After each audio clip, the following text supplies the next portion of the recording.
Halo, welcome back dengan kami Fitrah dan Fitriah. Dalam video ini, Mois, kita akan membahas tentang sejarah konseling keluarga. Konseling keluarga adalah proses membantu anggota keluarga mengatasi masalah dan membangun hubungan yang lebih baik. Namun, bagaimana sejarahnya hingga menjadi praktik yang kita kenal saat ini? Mari kita mulai dari awal. Konsep konseling keluarga muncul pada awal abad ke-20. Pada saat itu, para ahli mulai menyadari bahwa banyak masalah pribadi berasal dari dinamika keluarga. Di Amerika Serikat pada tahun 1950-an, para terapis mulai fokus bukan hanya pada individu, tetapi pada seluruh sistem keluarga. Pendekatan ini dikenal dengan nama terapi keluarga sistemik. Tokoh penting dalam perkembangan ini adalah Virginia Satir. Ia percaya bahwa komunikasi dalam keluarga memegang peranan besar dalam kesehatan mental setiap anggota keluarga. Satir mengembangkan berbagai teknik untuk membantu keluarga berkomunikasi lebih baik dan memahami satu sama lain. Selain itu, bisa ada juga Murray Bowen yang memperkenalkan teori sistem keluarga Bowen. Menurut Bowen, keluarga adalah sebuah sistem yang saling terhubung. Jika seseorang mengalami tekanan, dampaknya bisa dirasakan oleh seluruh anggota keluarga. Pada tahun 1970-an dan 1980-an, konseling keluarga mulai berkembang pesat. Banyak universitas membuka program khusus untuk mempelajari konseling keluarga. Di Indonesia, konseling keluarga mulai dikenal sejak tahun 1990-an. Lembaga-lembaga pendidikan dan sosial mulai memperkenalkan praktik ini sebagai bagian dari layanan kesehatan mental. Hingga hari ini, konseling keluarga telah menjadi bagian penting dalam membantu banyak keluarga mengatasi konflik.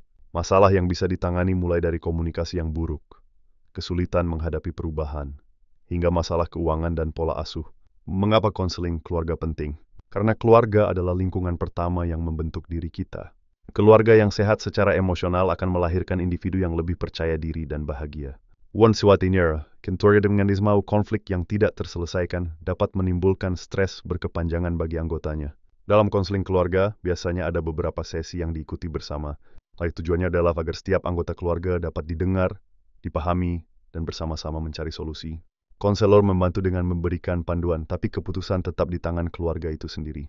Kini konseling keluarga juga mulai memanfaatkan teknologi. Konseling online menjadi pilihan yang semakin populer, terutama setelah pandemi. Hal ini membuat akses terhadap bantuan profesional semakin mudah dan cepat. Pada akhirnya, memahami sejarah konseling keluarga membantu kita melihat bahwa setiap keluarga memiliki tantangan. Dan dengan komunikasi yang baik dan bantuan profesional, setiap tantangan bisa diatasi bersama. Semoga penjelasan ini dapat membuka wawasan dan membantu Anda memahami pentingnya konseling keluarga. Terima kasih telah menyimak. Bagaimana? Kau ingin saya buatkan versinya yang lebih formal, santai, atau hangat? Kalau sudah oke, aku akan bantu pilih visual style dan lanjut ke langkah berikutnya. You said, buatkan yang lebih detail dengan model bahasa yang mudah dipahami. Siap. Aku buatkan versi yang lebih panjang, detail, dan tetap dengan bahasa yang sederhana agar mudah dipahami. Skrip ini kira-kira akan pas untuk durasi sekitar 5 menit. Berikut draftnya untuk kamu cek. Skrip video, memahami sejarah konseling keluarga. Halo, selamat datang. Di video ini kita akan membahas tentang memahami sejarah konseling keluarga. Kita akan melihat bagaimana konseling keluarga muncul, berkembang, dan mengapa hal ini penting bagi kita semua. Mari kita mulai dari pengertian dasar.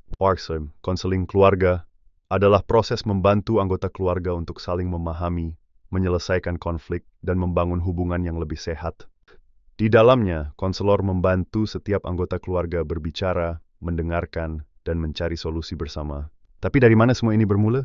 Pada awal abad ke-20, para ahli mulai memperhatikan bahwa masalah seseorang tidak hanya berasal dari dirinya sendiri, tetapi juga dari lingkungan terdekatnya, yaitu keluarga. Pada masa itu, terapi fokus hanya pada individu. Namun, mulai muncul pemikiran bahwa jika keluarga ikut terlibat, hasilnya bisa jauh lebih baik. Di tahun 1990-an, konseling keluarga mulai berkembang di Amerika Serikat. Para terapis mulai melihat keluarga sebagai satu sistem, dan artinya bahwa jika satu anggota di keluarga bermasalah, dampaknya akan dirasakan oleh seluruh keluarga. Salah satu tokoh yang sangat berpengaruh adalah Virginia Satir. Ibu terapi keluarga. Satir mengajarkan bahwa komunikasi yang jujur dan terbuka dalam keluarga sangat penting. Dia juga mengembangkan metode-metode untuk membantu keluarga mengekspresikan perasaan mereka dengan aman, tanpa saling menyalahkan. Selain Virginia Satir, ada juga Murray Bowen, yang memperkenalkan teori sistem keluarga. Menurut Bowen, keluarga adalah seperti sebuah jaringan yang saling terhubung. Jika satu bagian bermasalah, getarannya akan terasa ke seluruh anggota keluarga. Bowen juga memperkenalkan konsep diferensiasi diri, yaitu kemampuan seseorang untuk tetap tenang dan berpikir jernih meskipun berada dalam situasi keluarga yang penuh emosi. Pada tahun 1970-an muncul pendekatan-pendekatan lain seperti terapi keluarga struktural yang dikembangkan oleh Salvador Minuchin. Minuchin mengajarkan bahwa dalam keluarga ada aturan dan pola yang terkadang tidak disadari. Dengan memahami pola ini, keluarga bisa belajar membentuk hubungan yang lebih sehat. Di Indonesia sendiri, konseling keluarga mulai dikenal sekitar tahun 1990-an. Awalnya hanya dilakukan di lingkungan akademis dan lembaga sosial. Namun seiring waktu, semakin banyak orang yang mulai memahami bahwa konflik keluarga tidak bisa dianggap remeh. Berbagai lembaga dan universitas pun mulai membuka layanan dan pelatihan konseling keluarga.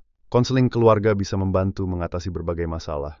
Kira misalnya konflik antara orang tua dan anak, pertengkaran antar saudara, masalah komunikasi, perselingkuhan, hingga kesulitan menghadapi perubahan, seperti perceraian atau kehilangan anggota keluarga. Dalam proses konseling biasanya dilakukan dalam beberapa sesi,